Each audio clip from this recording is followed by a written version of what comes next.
Cool. Hi guys. My name is Sasha.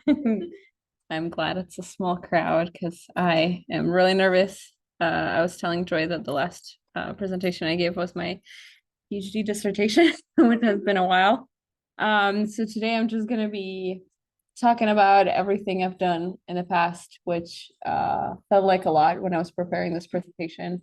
And everything I've been doing in my research life is researching hands. Um, so let's take it away. We can probably just leave questions in the end. This is not going to be very technical, but if you want me to go super technical, I can. Just feel free to ask questions in the end. So my name is Sasha. I am originally a Husky. I got my undergrad here before HuskyADAPT started, when it was originating back in Cat's lab. And then I got my master's at PhD at Northwestern. And then I did a full round circle back again here as a postdoc at the CREATE. I've always been interested in hands. Hands are super complex, as you can tell. They have 27 degrees of freedom for those of you who are more engineering focused. They perform a variety of super complex tasks. You know, we can write, we can do different activities of daily living, and we can even communicate with the hands, like with the American Sign Language. And because of their super complexity, they're very difficult to replace in case of, for example, amputations, or if someone has lost function in the hand, they're very difficult to kind of improve on that function just because of how complex they are. There are so many disabilities that affect the hands. There's about 70 and a half million of hand-related disabilities in the US alone, which is quite a lot of our population. It's mostly the bigger chunk is arthritis. Then you have a lot of like the newer diseases, the carpal tunnel. I feel like every other person I know has a carpal tunnel these days. There's Parkinson's disease, there's stroke, there's tetraplegia. So when we're talking about spinal cord injury, and then there's a very, very small fraction of that is amputations. So in terms of the timeline, I've had a very wild one, been always researching hands nonetheless. So undergrad here at UW with Cat Steel, I was working on 3D printed hand orthoses. I'll be talking about it today. During my master's, I worked at Northwestern with Dr. Musa Valdi. We were quantifying hand movements and trying to reduce it on a lower dimensional scale. Then for my PhD, I focused on creating simplified control for super complex hand prosthetics. For my postdoc, I am focusing on looking at the inclusivity of hand tracking for purpose of hand rehabilitation and hand functionality assessment. And future, who knows, I'm looking at academic and or industry research positions, maybe prosthetic research, but anything that's hand related is kind of exciting to me. As you can tell, my ultimate quest is becoming an ultimate hand expert, getting all this infinity stones in my infinity gauntlet. And so with my undergrad research, there was the first infinity stone I was collecting with it, and I focused on hand orthoses, and specifically kind of the 3D printing aspect of it. Spinal cord injury can be very diverse across many individuals, but those that have tetraplegia, those whose hand function is affected, they oftentimes have difficulty manipulating objects. As you can tell from the video there, the person is struggling to even grasp a block to perform the box and blocks test that you see. And so many individuals end up relying on what's called the tenodesis. And it's this movement, you can even try it yourself when you completely relax your wrist. When you, it's called extending, and when you lift it up, your fingers kind of automatically close. And then when you put it down, the fingers open up. So that's kind of the general movement they're practicing during rehabilitation. And that's what the device that we're going to focus on, that's what it relies on. So it's called wrist-driven orthosis because it is driven by the wrist. Originally in clinical practice, the clinicians get these $150 metal kits that they then have to just basically hammer out to the shape of the patient's hand. It's 3 hours of just working intensively with a patient, measuring, trying to fit, and then 8 hours of just hammering the damn metal and putting everything together. So 150 is just for the kit. It doesn't include the patient's or the clinician's time to fabricate it. So it ends up being more costly, more expensive, and clinicians absolutely hated it. That was one of the actually projects in I don't know what it's called now, but it used to be called the Engineering, Innovation, and Medicine class that I took as a senior here. And that was what they suggested to kind of innovate on. So 3D printing came to the rescue, as I'm sure is coming to the rescue to a lot of you at HuskyADAPT. So we replicated the whole 4-bar linkage design, which is basically the what helps drive opening and closing the fingers with the use of the wrist. We created 5 different sizes for customization, so you would be able to fit it to a variety of hand sizes.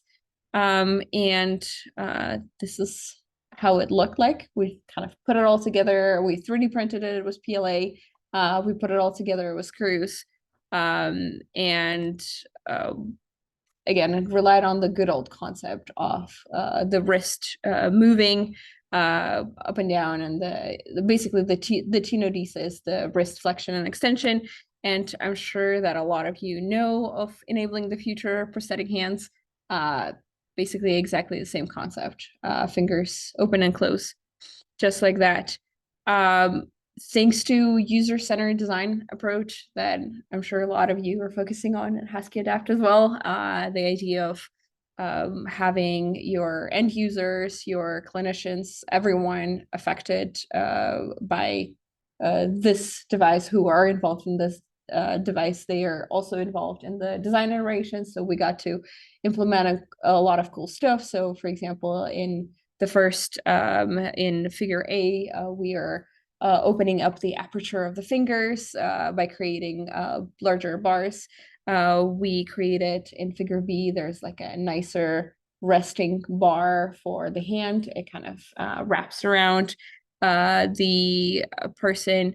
And then later on, we also tried different attachments for how it would be easier for the person, for the end user to put it on themselves.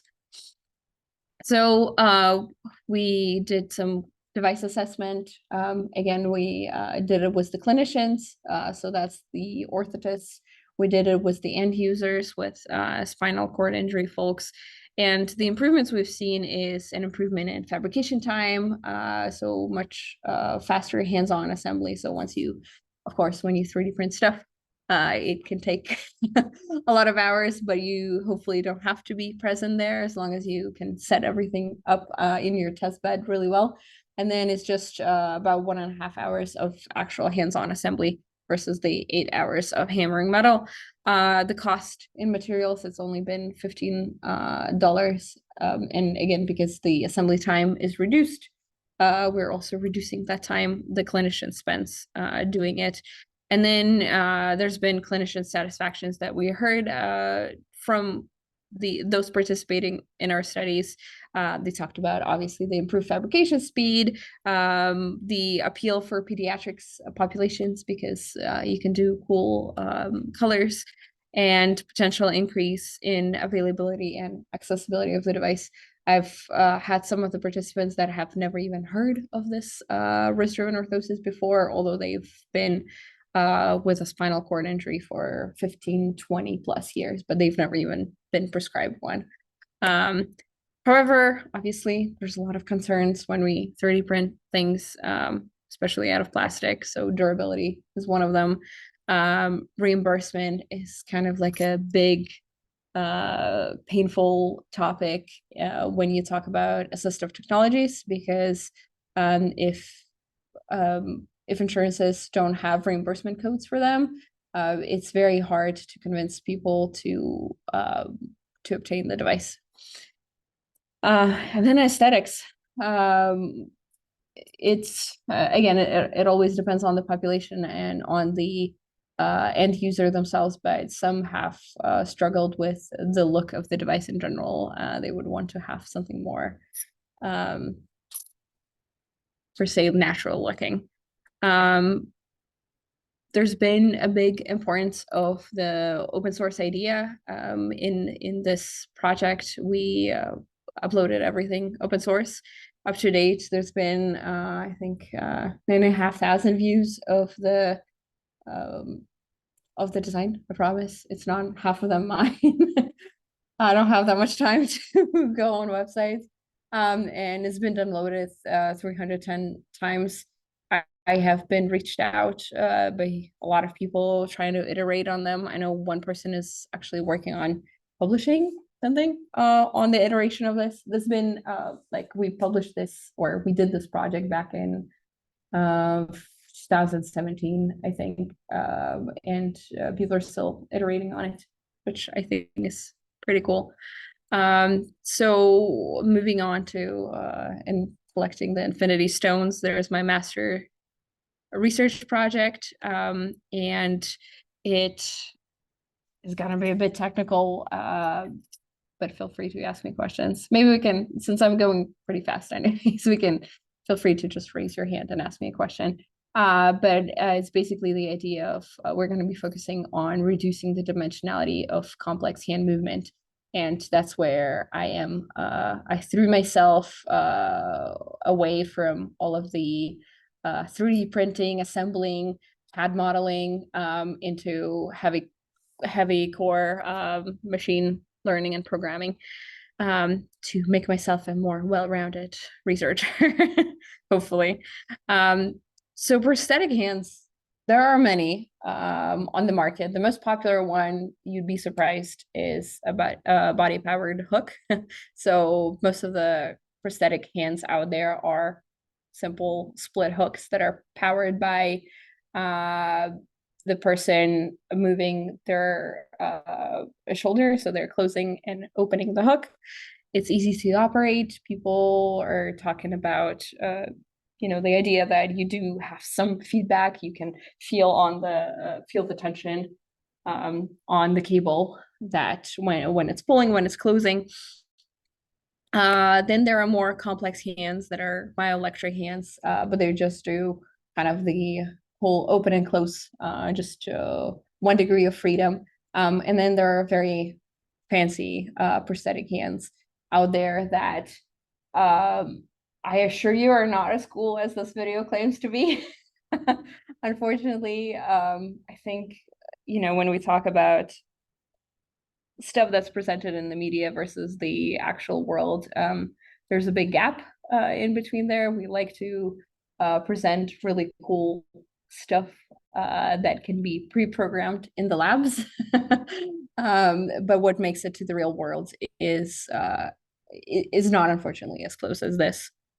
So when we talk about complex hand control, when we talk about a bunch of degrees of freedom that we have to control in the hand, most of the time it relies on many muscle signals that we call EMGs, electromyography. So you are, as you contract your muscles, as you're flexing, as people like to say, you are creating a voltage differential. Hey. So basically that spike is what you're able to use as the control point for prosthetic hands. The current state-of-the-art controller is called the HuskyADAPT control system. It basically relies on, I think 6 to 8, I don't know if they go up to 12, I think, electrodes, which is like a little piece little device that records your muscle signal, and they're inside of the socket. And the idea is that it's a pattern recognition. And let's see if I don't think I can. No, I can't. Give me a sec. Ah! There's a cool way that CoAP likes to describe it. I don't think I can hover over my mouth. Oh, here we go. Basically, the idea is that without pattern recognition, you're trying to listen to a bunch of muscles playing the tune, and you cannot recognize who's playing what. So that's the standard control. And pattern recognition is what CoAPT is basically looking at, is looking at all the muscles in the band.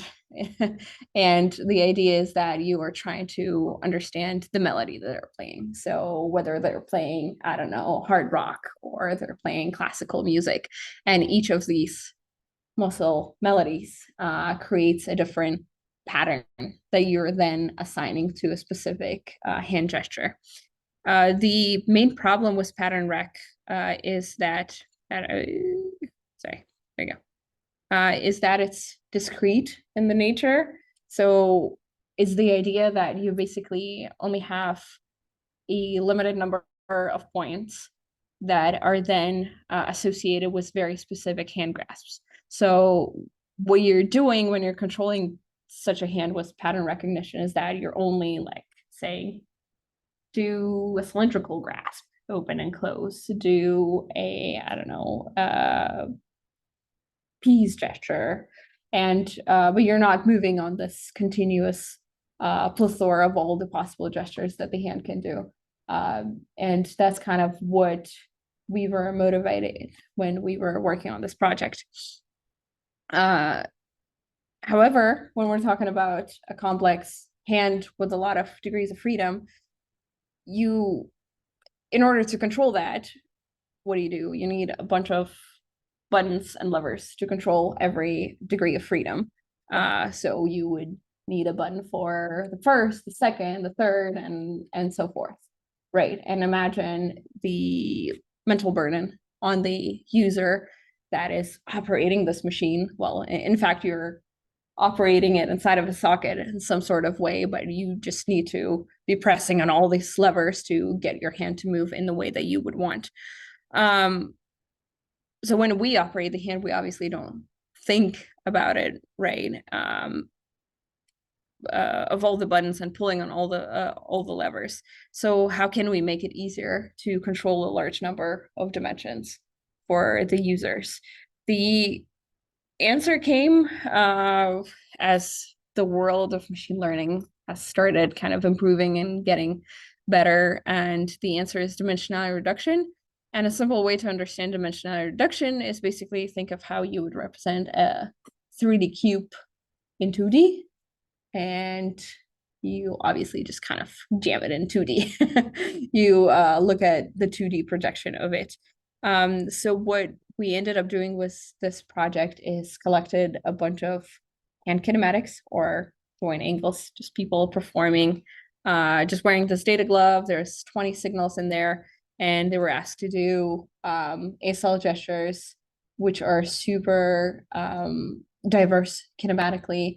They were grasping objects, and then they were performing different activities of daily living.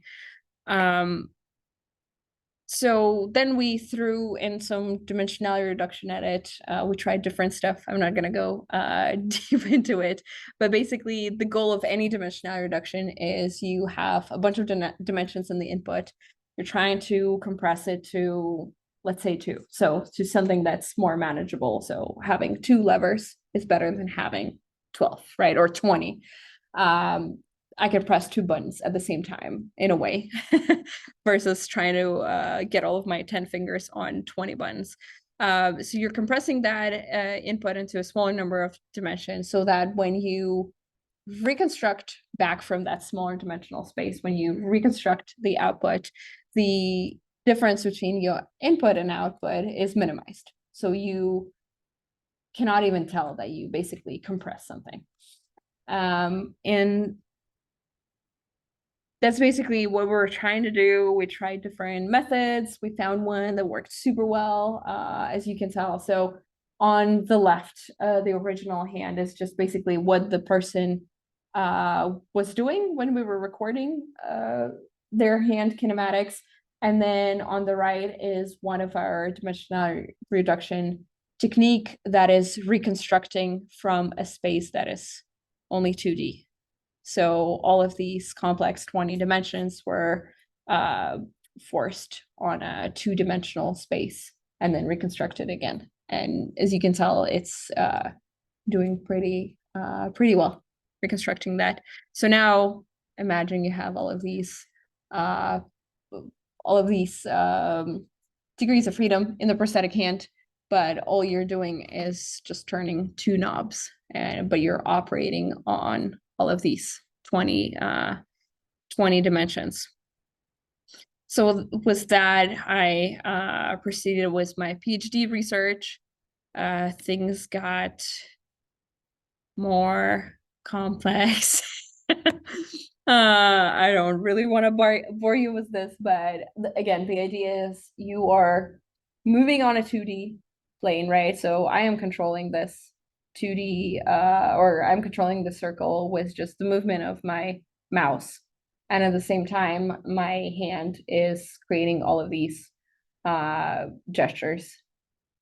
So that's the idea that we had for EMT-based controllers. So people moving that circle, basically operating on 2D with just the movement of their wrist muscles. So they were going up, down, right, left, and they were creating all of these hand gestures in the virtual hand. It was COVID. We were supposed to do some prosthetic hand testing, but unfortunately, it was even hard to get participants for the study, just for a virtual hand. But yeah, that's been what we were doing. There's other things that I'm not going to go into detail, but that's one of the ways to employ dimensionality reduction. So then I came back here at UW and I did some, my first year of postdoc has been pretty cool. We did look at inclusivity of hand tracking technologies for people with disabilities. Hand tracking tech is many. There's a lot of it. It's very diverse. You know, we have something like Leap Motion Tracker, which we explored in our study. It's basically this little box that you hover your hands over and it creates a hand model. It overlays over your hands and it's tracking your hands, basically. There's MetaQuest, obviously. There's some VR goggles out there that track your hands as well. There's motion capture, so you can place small or giant markers and then tell a bunch of cameras to track your hand positions. And then there's things like cyber gloves that have bend sensors inside of the glove, and they're able to track hand position that way. Hand tracking has been explored for use for hand rehabilitation a lot. You know, there is I think this is called the Music Glove, and it's shown a lot of potential in terms of rehabilitating hands, I think, post-stroke. There's more kind of virtual reality based stuff as well. So hand tracking can be useful and it's being explored for a purpose of hand therapy. Hand tracking can be used for interactions. I mean, that's another thing that MetaQuest is exploring. You know, there's certain ways you can interact with your environment by creating different gestures. Yeah. That's kind of the three gestures they are recognizing at the moment. So when we're talking about hand models in this way, hand models are usually, they are created by collecting, any model is created by collecting a bunch of data and looking at a bunch of data and throwing some machine learning at it and kind of telling it, figure it out. The problem with a lot of models is that oftentimes, well, I think most of the time, 99% of the cases are based on non-disabled hands. So people whose data was collected, they did not have any form of disability. And another thing is it also appears a lot in the literature. People don't consider skin tone at all. But when we're talking about camera-based solutions, it's very important to understand that different skin tones are also going to have different lighting conditions are going to affect it differently. And so therefore, the models can be not very accurate for people of various skin tones. So the question we were trying to answer during the first year of my postdoc is the tech inclusive across different disabilities that affect hand? So we collected a bunch of data. We did it with the leap motion sensor that I showed you earlier, the tiny little box. And then the gold standard is motion capture. So we threw in a bunch of markers on the hand and told 16 cameras to track it. And that was kind of our gold standard that we were comparing it to. We also asked people to select their skin tone, and they performed a few finger movements. So one of them was Kapanji, just kind of touching your fingertips. And then the other one was spreading your fingers. So finger adduction, abductions. Fancy graphics, doesn't matter what to say, but basically what we found is that no difference. It doesn't matter you're doing it with your dominant hand, non-dominant, doesn't matter what your skin tone is, doesn't matter what your disability status is. It could perform equally bad and it could perform equally good. So overall, the performance was acceptable, but there were a lot of when it wasn't acceptable, like it was really bad. So there was a lot of room to grow, obviously, for this hand tracking technologies. Most inaccurate finger we found to be the index, and then when we're talking about finger segment, it's the proximal. So the model was always messing up those ones the most. Since I really like dimensionality reduction a lot, I was thinking, can I throw dimensionality reduction at it too?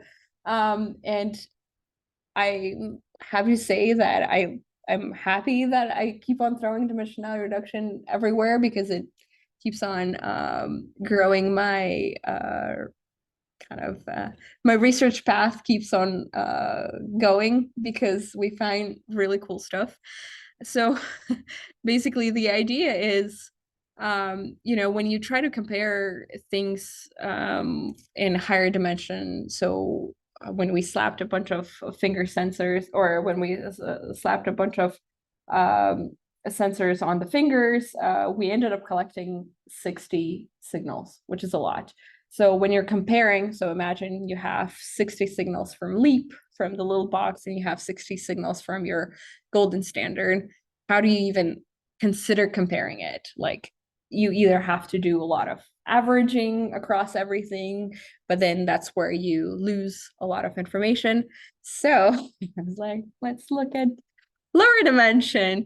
And it happened to be that it's a cool thing to do because so basically red is our LEAP, the system we're comparing, and blue is the OptiTrack, which is the gold standard system. So we did notice that when things were very accurate in higher dimensional, so the LEAP was true, was performing hand tracking really well, we could see that the two lower dimensional spaces kind of matched each other really well.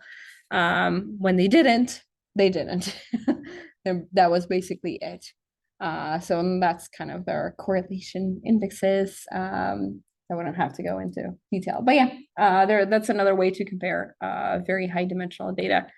My second year, because I ended up focusing so much on dimensionality reduction, I kind of cannot exit now. I need to keep going. And with that, I am, the idea is that we're gonna use dimensionality reduction to reimagine hand therapy and assessment. So when we're talking about hand therapy, hand assessment that clinicians do in person, they just rely on visual assessment.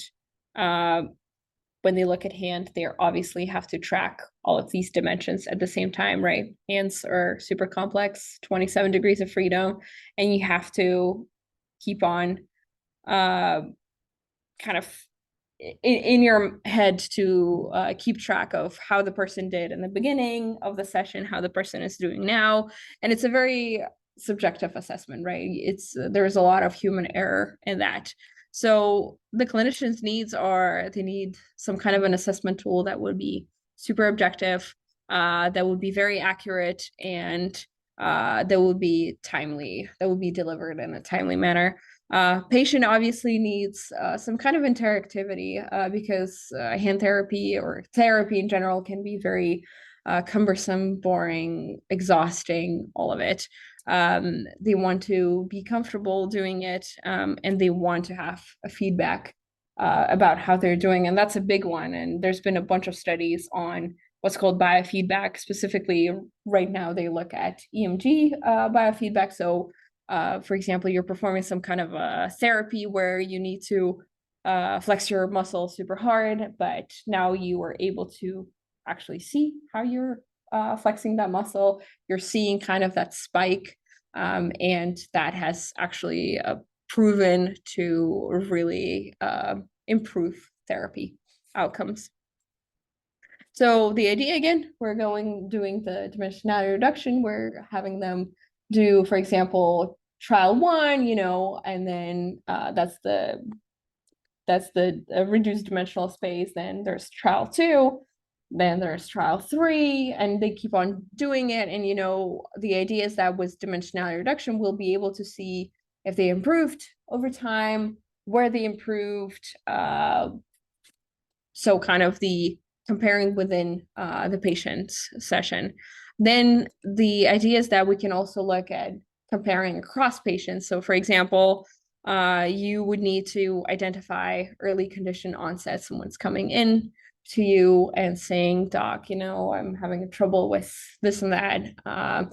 They would ideally, the clinicians would be able to collect some data of them performing something, and then they would compare it to non-disabled populations performing the same task. And then they would say, our dimensionality reduction has shown that I don't know, that there's some issue, or we can detect it earlier than a clinician normally would, or even differentiating between just, non-disabled and disabled movements. Let's see. I did a lot of other exciting work that I can tell you about too. In the meantime, I in the spirit of 3D printing and open sourcing things, my friend in undergrad and I got approached by someone from the anesthesiology department, and they told us about creating a 3D printed spinal epidural placement model. You would be surprised that they currently do not, most of the time when someone comes in and places an epidural, if they're doing it for the first time on you, this is like the first time ever they're doing it on you.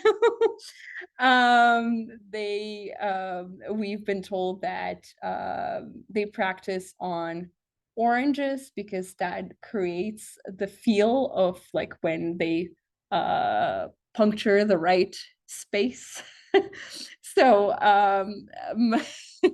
and there are educational models out there, but they're obviously very expensive, and most of the hospitals do not end up buying those. They're thousands and thousands of dollars. And although I still think hospitals most of the time have the money to buy it, they just don't, I think, invest in those educational solutions. So we created our own kind of DIY model that the clinicians could do themselves.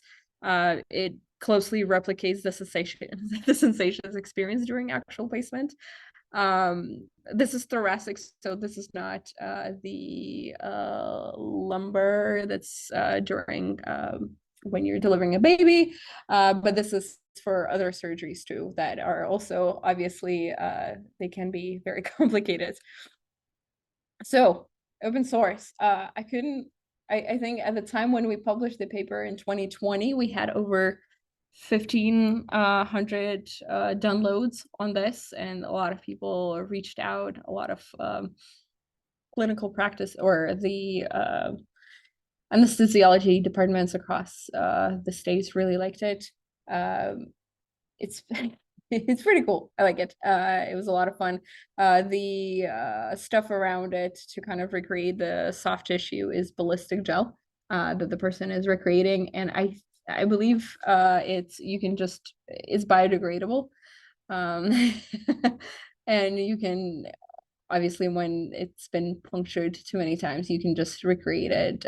There's like a little bucket that you put all of your vertebrae in and recreate it, but it's fun. Another thing I worked on is designing personalized and accessible gesture interfaces. So we talked about, interface the device interactions with different gestures, so with hand tracking. But this one is oftentimes, people whose hand has been affected by a disability, they cannot do the typical kind of interactions that would require from a smartphone. They really have to modify how they operate these devices. So what my lab mate and I have done is collected a bunch of muscle activation and then IMU sensors, so just kind of movement in different parts of the upper body, and we had a bunch of participants with various forms of disabilities, muscle atrophy, spinal cord injury, stroke, and they just created a bunch of we prompted them to create their own interactions to very simple to most of the common device interactions, so like moving an object, zooming in, zooming out, deleting it, and what we found is that there's basically a big need for creating interfaces that are very customizable to the person's needs and abilities. Shameless plug, I am working on a research-related podcast that I've been meaning to launch for a while. I'm in the process of recording a couple more episodes before I start releasing. It's basically an interview based. It's the topic is rehab engineering and assistive tech. I would be releasing it bi-weekly, and I'm hoping to start releasing basically next month. If you're interested in participating, I don't know if you are working on some cool project or if you know of anyone that you would like to talk about their project, let me know. But this is it. Thank you. Okay. Sorry, was that a lot? Thank you so much. Anyone has any questions?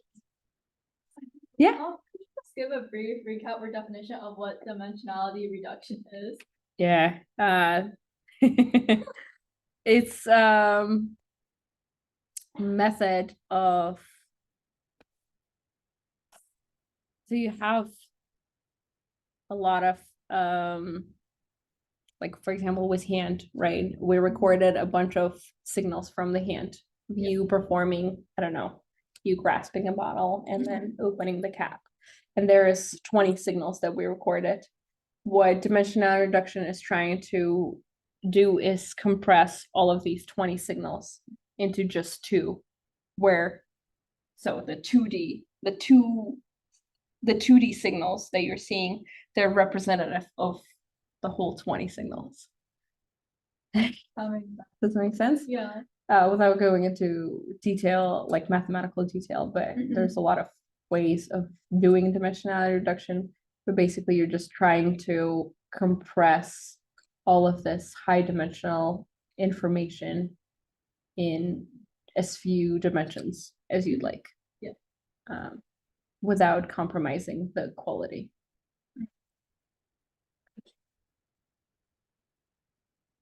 Yeah. Do you ever lose specificity when you produce dimensions? Yeah, I mean, that's how we one of my studies was to look at different ways to reduce dimension and how well it compresses the data without losing all of the specificity. Yeah, dimensionality reduction is often used as kind of filter. So you can use it as kind of like filtering because it usually just filters out all of the crap and noise from your data. But it, certain methods are not as effective, so you end up losing a lot. I cut out the bad one that we compared it to, and there you can see that it's just when you're reconstructing, it's just not reconstructing what you're expecting. So you lost a lot of information during the compression, basically. Yeah. Question. Said that you. Yeah. What kind of drew you to assistive technology? It was on a whim. We didn't have back then there was no, I don't know if there's a biomechanics track now, right? Right? And those and Mickey, yeah, there wasn't back then. It was just kind of starting up. I randomly found out about mechanical engineers doing like working on prosthetics, and I was just like, wow, so cool. And that's how it just kind of one thing led to another, where I went to I don't know, Nate Snydecki, if you know him. There was a class that he's teaching ME something that's like kind of an overview of everything biomedical related, and with an engineering focused, and he directed me to CAD, and I think, yeah, and then I never stopped. It's been fun. Yeah.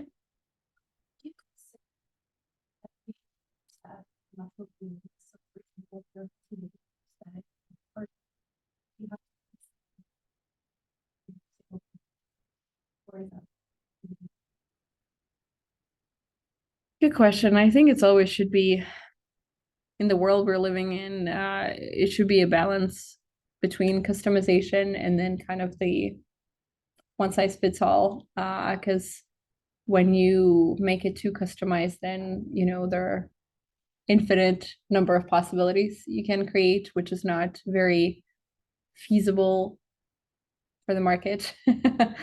But then at the same time, one size fits all obviously doesn't work. Like we had the glove that I showed you that we fit in to collect data. I had one guy in our lab who couldn't fit in. So it was a one size fits all glove. The guy couldn't fit in. Like the guy had just like the piano fingers, I swear, And my hands, I have very tiny hands, and I couldn't record data on me because I was like, there was this much room. So obviously there should be customization, and then but then to the reasonable point, right? And then when we're talking about the needs-based design, it should be customized to the person's need. Like with amputations, every amputation is very, very different. Even when we're talking about, for example, I don't know, below elbow, there's different classification of amputations, and below elbow is one of them, but it's even within that realm, there's a lot of like how much is left, how the muscle, like, is it functioning, is it firing up, is it not?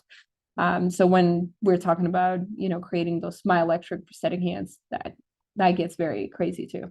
They're very, when they're talking about like creating those, when they're placing electrodes on you, it has to be a clinician, just like by trial and error. You can never just kind of, what Meta is working on was the wristband, where it just kind of like, it doesn't work. Yeah.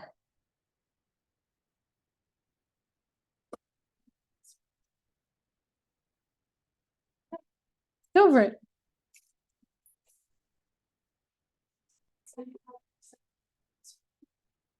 I was just curious why, because I feel like the index is one of the more important. I couldn't understand either. They have their own tracking model that is not very accessible, so I can't tell. But it should, yeah, it's especially the way they advertise this device is for creating different hand interactions. Index is probably one of the most important ones in hand interactions, but no, yeah. I'm excited about this paper. We're about to submit it actually. So maybe that will force someone to look at their models again, but yeah. Yeah. So, anyone's considering research for life? No. It's fun, I promise. No.